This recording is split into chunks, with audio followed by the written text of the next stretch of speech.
رسول اللہ صلی اللہ علیہ وسلم نے فرمایا، جس شخص کے ساتھ اللہ تعالی بھلائی کا ارادہ کرے اسے دین کی سمجھ عنایت فرما دیتا ہے، اور میں تو محض تقسیم کرنے والا ہوں، دینے والا تو اللہ ہی ہے، اور یہ امت ہمیشہ اللہ کے حکم پر قائم رہے گی، اور جو شخص ان کی مخالفت کرے گا انہیں نقصان نہیں پہنچا سکے گا یہاں تک کہ اللہ کا حکم قیامت آ جائے اور یہ عالم فنا ہو جائے۔ صحیح بخاری حدیث نمبر 71۔ عبداللہ بن عمر رضی اللہ تعالی عنہ کہتے تھے کہ ہم رسول اللہ صلی اللہ علیہ وسلم کی خدمت میں حاضر تھے کہ آپ صلی اللہ علیہ وسلم کے پاس کھجور کا ایک گابھا لایا گیا۔ اسے دیکھ کر آپ نے فرمایا کہ درختوں میں ایک درخت ایسا ہے اس کی مثال مسلمان کی طرح ہے۔ ابن عمر کہتے ہیں کہ یہ سن کر میں نے ارادہ کیا کہ عرض کروں کہ وہ درخت کھجور کا ہے، مگر چونکہ میں سب میں چھوٹا تھا اس لیے خاموش رہا۔ پھر رسول اللہ صلی اللہ علیہ وسلم نے خود ہی فرمایا کہ وہ کھجور ہے۔ صحیح بخاری حدیث نمبر 72۔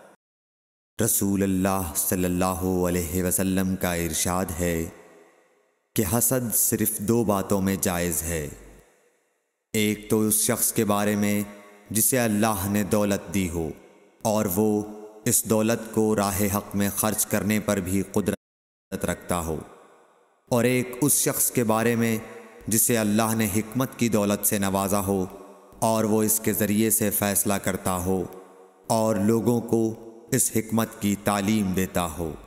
صحیح بخاری حدیث نمبر 73۔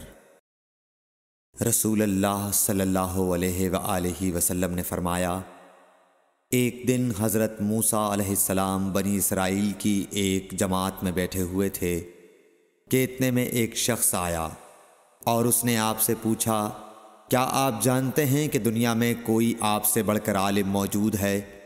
حضرت موسیٰ علیہ السلام نے فرمایا، نہیں۔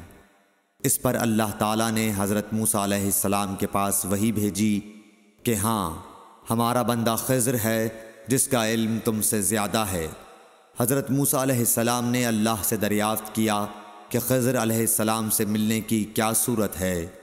اللہ تعالیٰ نے ایک مچھلی کو ان سے ملاقات کی علامت قرار دیا اور ان سے کہہ دیا کہ جب تم اس مچھلی کو گم کر دو تو واپس لوٹ جاؤ، تب خضر سے تمہاری ملاقات ہوگی۔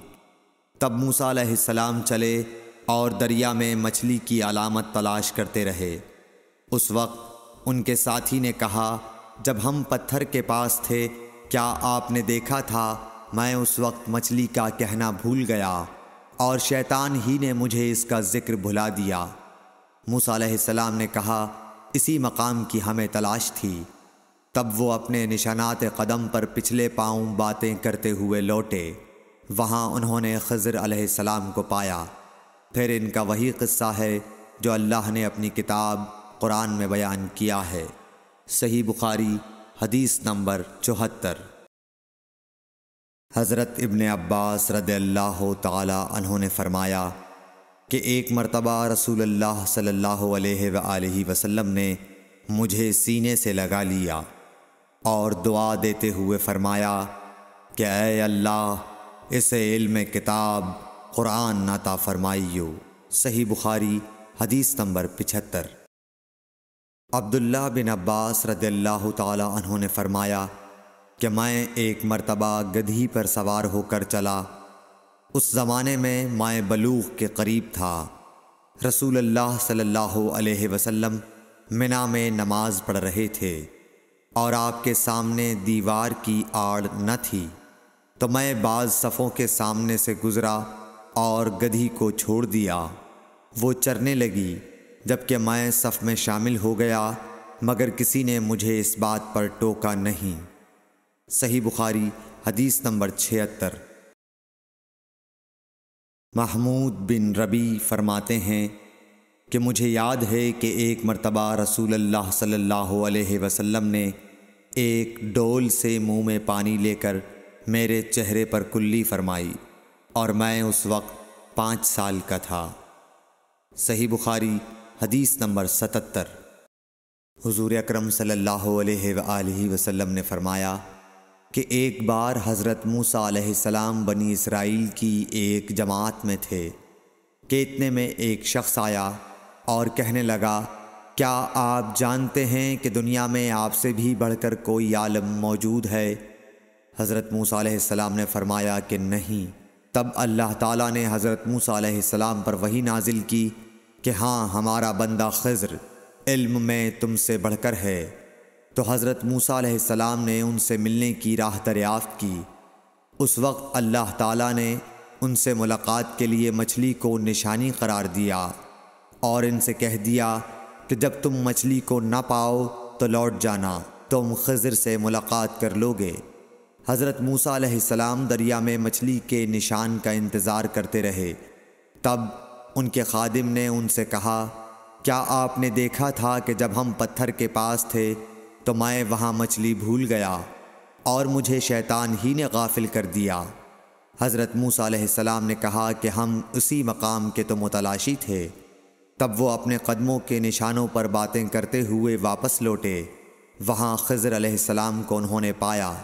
پھر ان کا قصہ وہی ہے جو اللہ تعالیٰ نے اپنی کتاب میں بیان فرمایا ہے۔ صحیح بخاری حدیث نمبر 78۔ آپ صلی اللہ علیہ وآلہ وسلم نے فرمایا کہ اللہ تعالیٰ نے مجھے جس علم و ہدایت کے ساتھ بھیجا ہے اس کی مثال زبردست بارش کی سی ہے جو زمین پر خوب برسے۔ بعض زمین جو صاف ہوتی ہے وہ پانی کو پی لیتی ہے اور بہت سبزہ اور گھاس اگاتی ہے، اور بعض زمین جو سخت ہوتی ہے وہ پانی کو روک لیتی ہے۔ اس سے اللہ تعالیٰ لوگوں کو فائدہ پہنچاتا ہے، وہ اس سے سیراب ہوتے ہیں اور سیراب کرتے ہیں۔ اور کچھ اور زمین کے بعض خطوں پر پانی پڑتا ہے جو بالکل چٹیل میدان ہوتے ہیں، نہ پانی روکتے ہیں اور نہ ہی سبزہ اگاتے ہیں۔